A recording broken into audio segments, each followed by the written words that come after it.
Hello po, ako po si Roanka, 6 years old.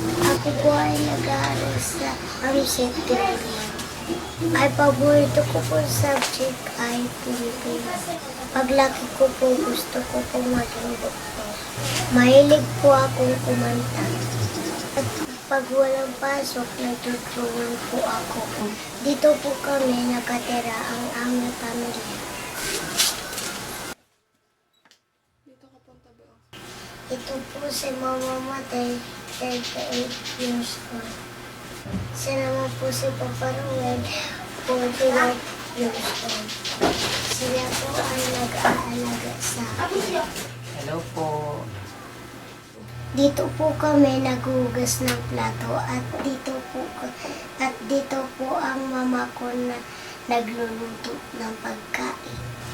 At dito po kami kumakain.